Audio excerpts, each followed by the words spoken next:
মালদায় জালনোট চক্রের বিরুদ্ধে ফের বড় সাফল্য পেল জেলা পুলিশ।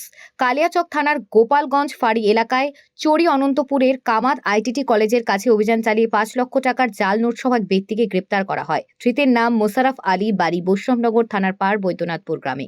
অভিযানের সময় তার কাছ থেকে একটি মোটরসাইকেলও বাজেয়াপ্ত করা হয়। পুলিশ সূত্রে জানা গেছে, গোপন খবরের ভিত্তিতে আগে থেকেই নজরদারি চালানো হচ্ছিল। অভিযোগ, বৈষ্ণবনগর এলাকা থেকে জাল নোট সংগ্রহ করে মহদেবপুর সীমান্ত দিয়ে পাচারের উদ্দেশ্যে নিয়ে যাওয়া হচ্ছিল ওই নোট।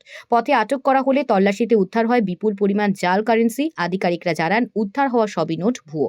ধৃতকে এদিন আদালতে তোলা হয়। তদন্তের স্বার্থে 10 দিনের পুলিশি হেফাজতের আবেদন জানিয়েছে পুলিশ। গোটা ঘটনার সঙ্গে আরও কেউ জড়িত কিনা তা খতিয়ে দেখা হচ্ছে।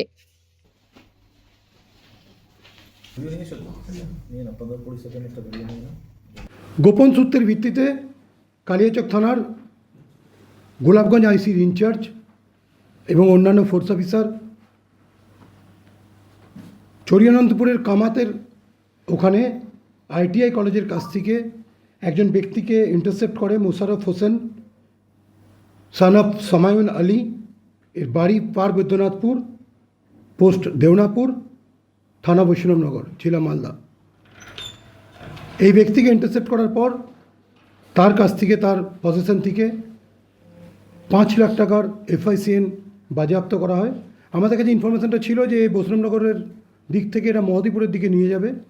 এই ইনফরমেশনটাই ওয়ার্কআউট করে আমাদের ফোর্স অফিসাররা এবং এই ব্যক্তিকে অ্যারেস্ট করা হয় এবং তার পজিশন থেকে 5 লাখ টাকা জাল নোট আমরা সিজ করি, যেটা 9RK সিরিজের। এই র্যাকেট, এটা একটা র্যাকেট। এখানে কেউ নিয়ে যায়, কেউ এটাকে ইনিশিয়েট করে, কেউ যোগাযোগ রক্ষা করে। তো আমরা বিভিন্ন ইনভেস্টিগেশনে দেখেছি, একদম এটা ইনিশিয়াল ফেজ অফ ইনভেস্টিগেশন আছে। কালকেই ধরা পড়েছে। একে আমরা ফরওয়ার্ড করে 10 দিনের পিসিতে নিচ্ছি। কে কেরিয়ার, কে ওনার, কে বর্ডারের ওপার থেকে নিয়ে আসছে, এই ব্যাপারগুলোকে ভেরিফাই করার জন্য আমরা পিসিতে নিচ্ছি। 10 দিনের পিসি পেয়ার সহ ওকে আমরা ফরওয়ার্ড করছি।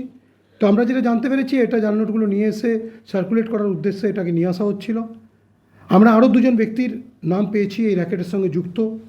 2জন ব্যক্তি, তাদের নাম আমরা ইনভেস্টিগেশনের স্বার্থে প্রকাশ করছি না। খুব তাড়াতাড়ি আমরা তাদেরকেও অ্যারেস্ট করবো এবং পরবর্তী যে ইনভেস্টিগেশন সেটা প্রসিড করবো। ইনভেস্টিগেশন আমরা যেটা জানতে পারছি যে এটা বাংলাদেশ থেকে জাল নোটগুলো এদেশে নিয়ে আসা হচ্ছে। ফেন্সিংয়ের ওপর থেকে কখনো থ্রো করে দিয়ে, কখনো অন্যভাবে এটা করার চেষ্টা হচ্ছে। আপনারা জানেন ওখানে যে লোকেশন যদি আপনি দেখেন, তাহলে বর্ডারের জাস্ট ওদিক থেকে এদিকে থ্রো করে দেওয়ারও সুযোগ আছে। তো আমরা আগের কেসটাতে যেমন পেয়েছিলাম যে জাল নোটগুলো থ্রো করে দিচ্ছে, কখনো পাট খেতে, কখনো আমবাগানে, সেখান থেকে ওরা কালেক্ট করছে, কালেক্ট করে নিয়ে আসছে। এই ক্ষেত্রে কীভাবে জাল নোটগুলো এসছে, প্রাইমারিলি জানা গেছে ওপার থেকে এসছে। কীভাবে এই জাল নোটগুলো এসছে সেটা আমরা ভেরিফাই করছি এবং অন্যান্য যে ব্যাপারগুলো আছে সেই ব্যাপারগুলো আমরা ভেরিফাই করছি। আমরা ইন্টারসেপ্ট করেছি যে মোটরসাইকেলে করে আসছিল। Thank you.